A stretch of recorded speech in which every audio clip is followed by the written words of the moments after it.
which is made up of members of the governing body of Maplewood, members of the governing body of South Orange, our administrators.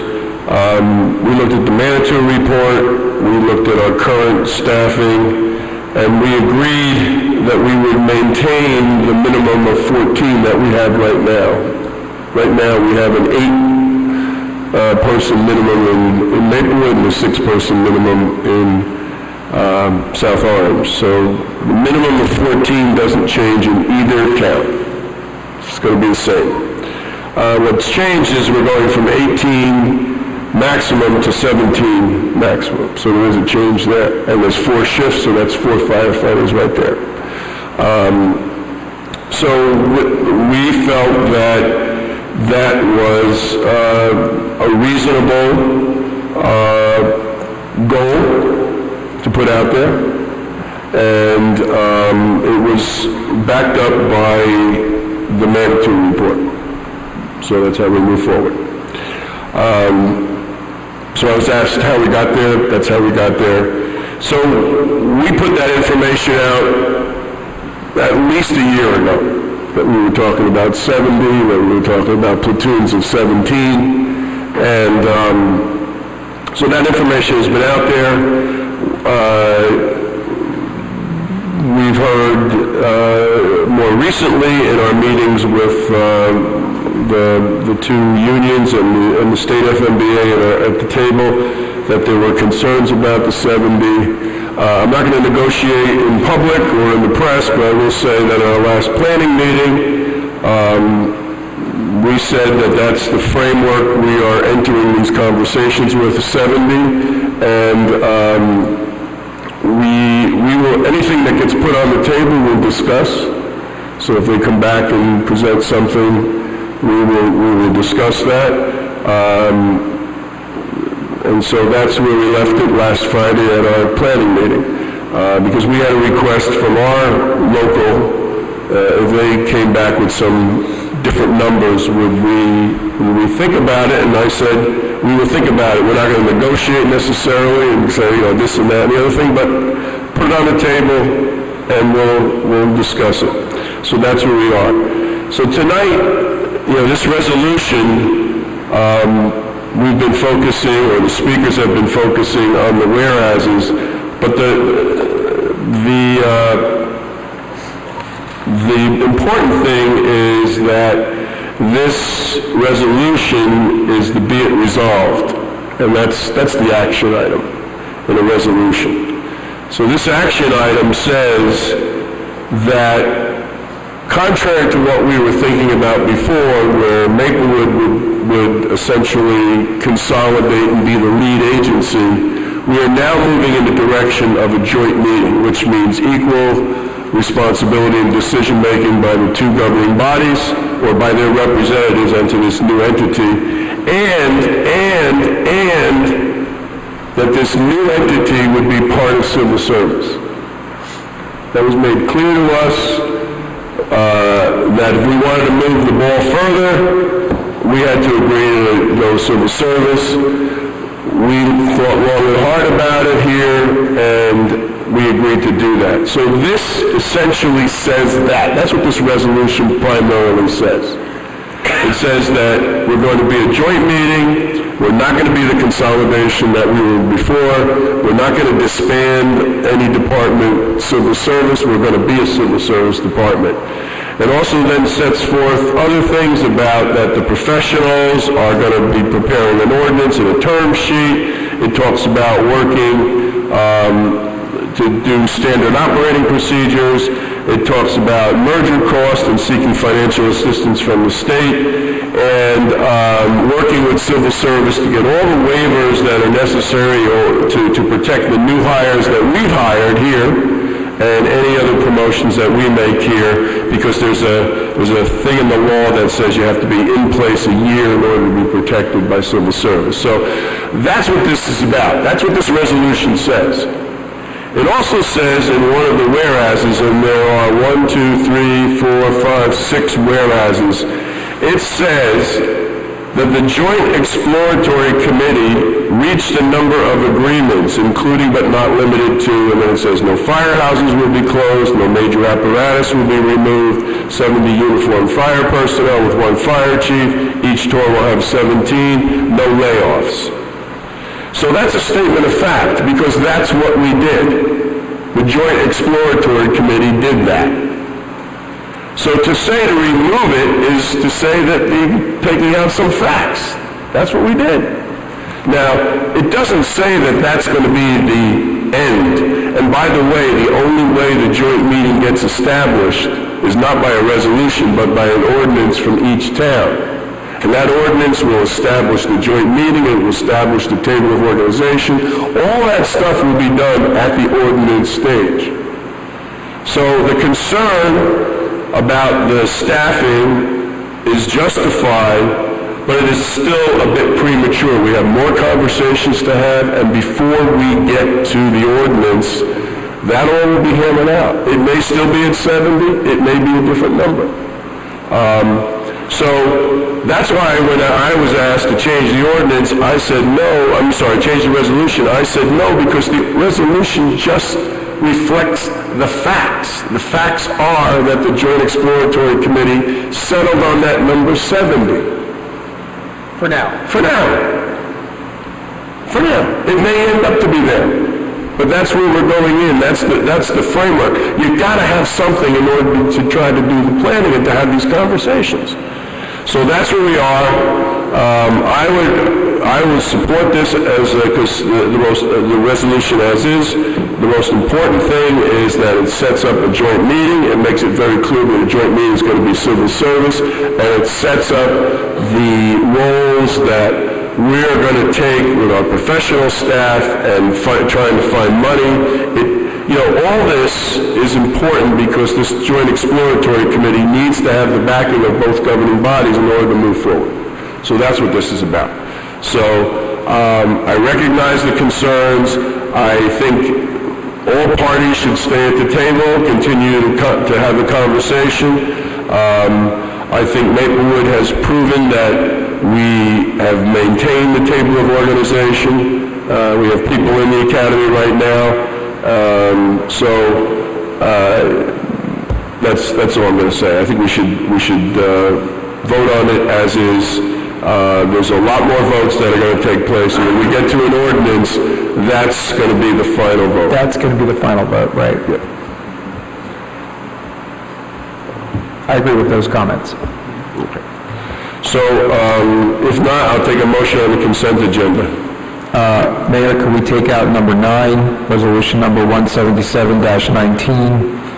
I'm going to abstain from that one. Well, we can't. You just have to recuse yourself. Yeah, you just recuse yourself. We can't take it out. No, we would vote on it separately, is what I was going to say. Oh, okay. Right. All right, Mr. Mayor, I'll make a resolution that we adopt consent agenda items 1 through 8 and 10 through 17. Is there a second? Second. Please call the roll. Adams? Yes. Mr. Daffis? Yes. Mr. Lembrick? Yes. Mayor DeLuca? Yes.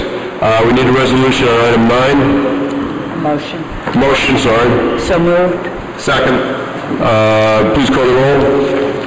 Adams? Yes. Mr. Daffis? Abstain. Mr. Lembrick? Yes. Mayor DeLuca? Yes. Okay. Public comment. Is there anyone who wants to address the Township Committee? Still. Seeing no one, will close the second public comment. We receive reports from departments, administrative reports. Ms. Viveros. Thank you, Mayor. I sent over a memo from the court administrator requesting to hire a violations clerk. There will be a vacancy at the end of the month. This position... You can barely hear you. It's probably the fan. Okay. The violations clerk position will be vacant at the end of the month. We are requesting to fill that position, given the hiring freeze.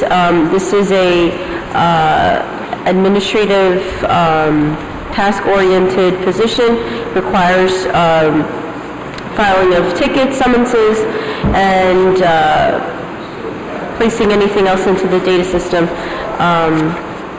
So if anyone has any questions with regard to what the court administrator laid out? No, I'm okay. Let's move, I move it that we go do the hiring. Okay. Yep. Second.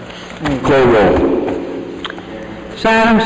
Yes. Mr. Daffis? Yes. Mr. Lambert? Yes. Mayor DeLuca? Yes, That's all I have. that's it. Mr. Desiderio? I have two things. First, Mayor, I have a discharge of mortgage with regard to the Affordable Housing Program for a mortgage that has been, the resident has stayed there over the 10 years, and she would like us to have the mortgage canceled of record. And with your permission, I will give you that to sign, and we will do that. I just want to make sure that everybody is okay with it. So Okay, this is a typical thing we do with our affordable housing. basically, the rehabilitation. resident has stayed there the 10 years that was required, so now that there's no, the mortgage is forgiven. So, Everybody okay with that? Okay. yeah. The The second item? Second thing is Mr. Accardi, who resides at 20 Hudson Avenue. Yes, I believe I circulated all this to you. you did. And what Mr. Accardi's issue is that his access to his driveway and the other driveway across from him is on a paper street, which is 4th Street, I believe. And basically, his concern is, he's going to sell his house, he's lived here for many years, and his concern is that the township might do something with that street and prohibit him from having access to his driveway. I said I would bring it to you, and basically what he's asking for is an easement so that he can get in and out of his, What's your recommendation? pardon me? What was your recommendation? The town has had this paper street for many years and never done anything with it, so my suggestion would be that you grant him the easement. Yeah, aren't there houses on the other side of this anyway? Yeah. You showed us, I mean, There's a house on the other side. yeah. No, I'm the house in the backyard, I thought. Okay, all right. I'm sorry, I'm not... Yeah, that's okay, that's all right. That's okay, I'm just talking. I'm sorry, Mr. Desiderio, what was your recommendation? I didn't catch the last part of what you said. is We to grant the easement. grant him an easement so that he and his neighbor can have access on that street. It's not going to impact whatever we're doing with that street now. It's just going to prohibit us from any way building on that or selling that lot, all right, to some party, and denying him access to his driveway. I would support that. Everybody okay with that? Yes, prepare it. That's all I have. Ms. Fritzen? I have, for your next meeting, probably ABC transfer, person-to-person, for the Pradesh pocket license to the proposed licensee on Springfield Avenue. So I'll get all the background information to you. They cleared the police department check. And my only other thing was, I had been mentioning an event to you that was going to be a music festival in the park, and you probably all saw today that canceled. the organizers have canceled. This is the second time they've canceled it, right? Well, it's now canceled, the event. It was But it's postponed. the second time the meeting.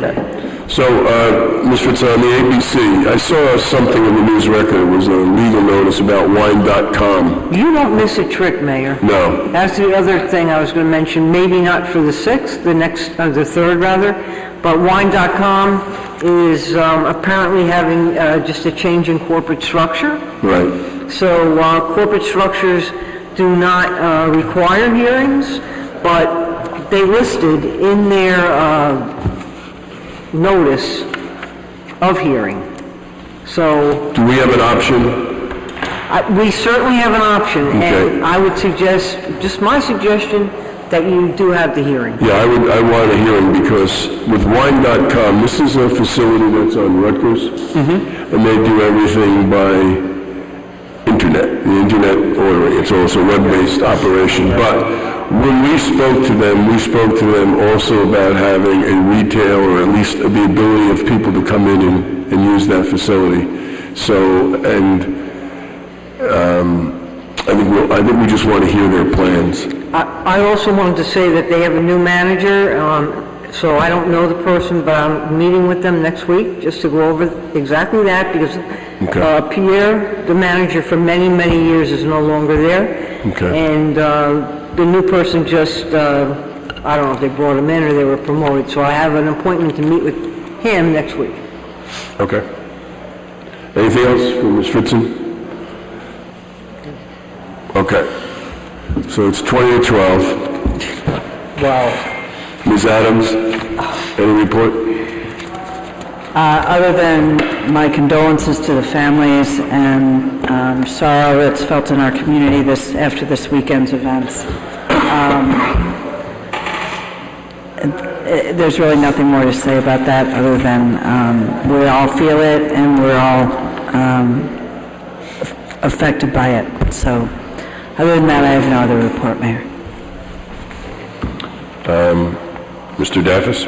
Thank you, Mayor. Just quickly, I echo Ms. Adams' comments. Mr. Lundberg and I attended a very powerful and moving vigil last night. It was organized by our great advocates from Soma Action and others.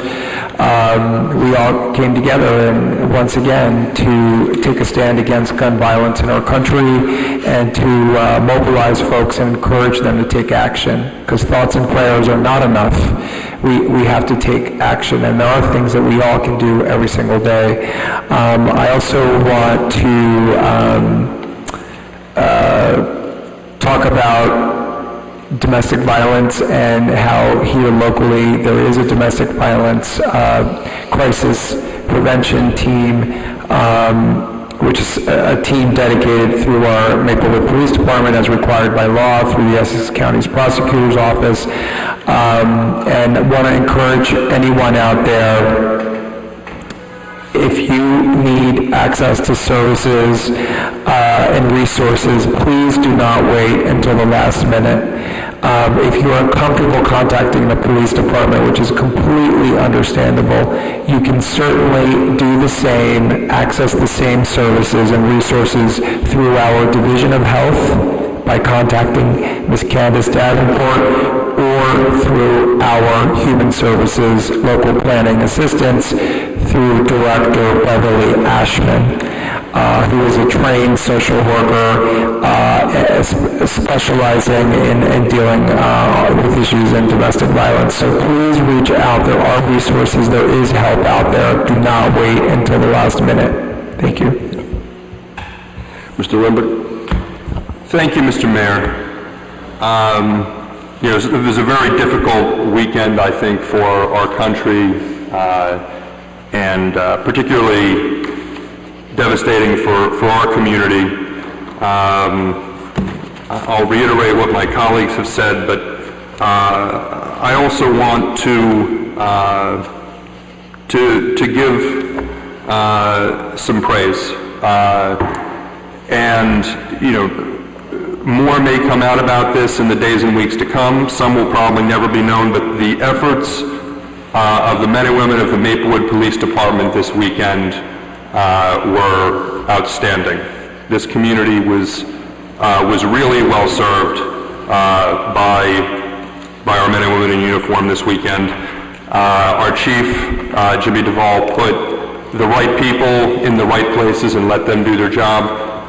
They coordinated well with the Essex County Prosecutor's Office officials, with the Port Authority, with other law enforcement agencies, and because of that, they were able to, apprehend the suspect before the calendar flipped to the next day.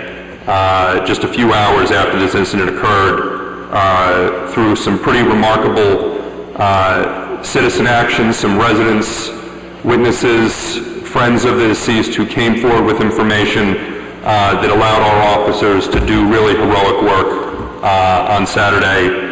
And I know I and a number of my colleagues were in close contact with the chief and other MPD officers this weekend, and it was very difficult circumstances for them, but they did really amazing work, and I have nothing but praise for their work. I also want to, as we mourn together, praise the community of neighbors who've come together in support of the Kimowitz and Bermudez-Rodriguez families, have raised money to offset travel costs, funeral expenses, and other things that the families are going to have to unfortunately deal with. And I think it really tells you the kind of community that we live in, and the kind of culture that we have here in Maplewood. So in a weekend where it was really hard to find any light, I've seen some, and I hope that we can continue to punch holes in the darkness. Thank you, Mr. Mayor. I have nothing. Is there a motion to adjourn? So moved. Second. All in favor? Aye. Aye. Thank you.